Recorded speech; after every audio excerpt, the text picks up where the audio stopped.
Oh, what got me interested in MMA was I came to the Valdosta Martial Arts Center to start training to lose weight, and the more I got involved with the training, the more MMA started to appeal to me. I do have a little bit of background in athletic sports, specifically wrestling. I wrestled in high school.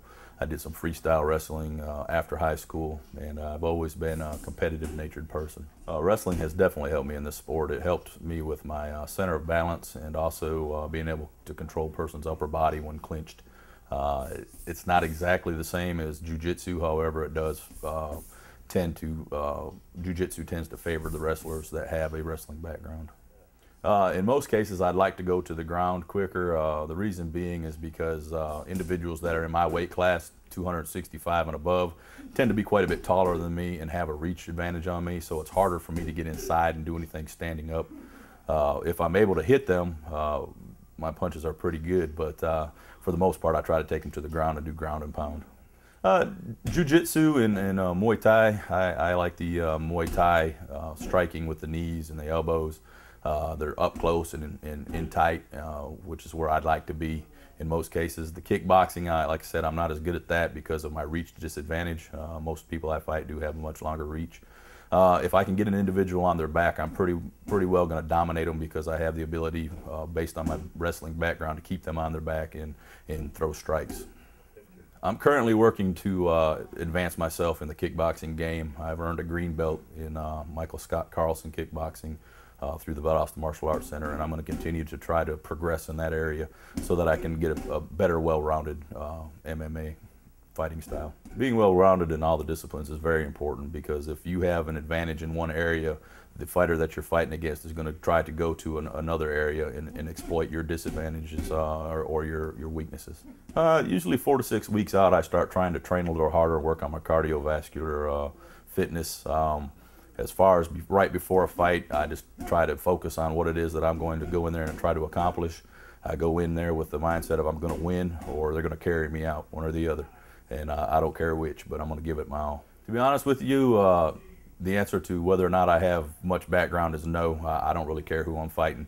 Sometimes that can be a disadvantage because if you know a lot about your opponent and say they've got a history of being a really aggressive fighter or a really good fighter, that can work against you. It's a mind game just as much as anything else. So I like to go in there and treat everybody the same, go in there with the mentality of I can win, and go in there and do my best to do just that and win.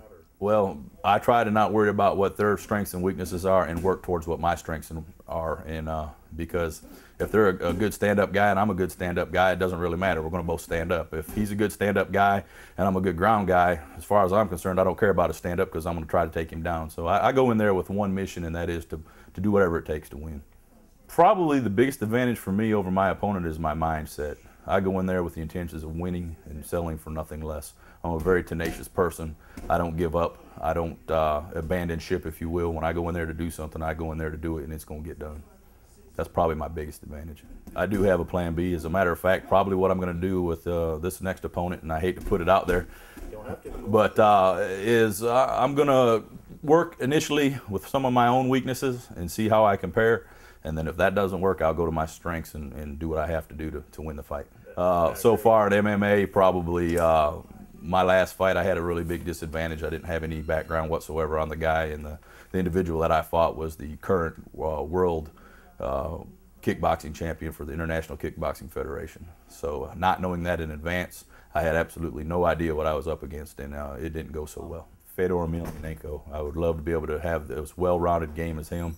He is a very aggressive, one-track mind kind of guy. He doesn't care what it takes to win. He just goes in there and wins and walks out happy. To me, that's what it's all about. To have the mindset and the focus of a winner and a winning personality, that's 90% of the game. I'd like to continue to fight. I'm getting a little bit up there in years. I'm not the youngest guy. I'm probably one of the late starters. But as long as I can stay healthy, I'd like to continue to fight and get a good amateur record and maybe try a couple of professional fights.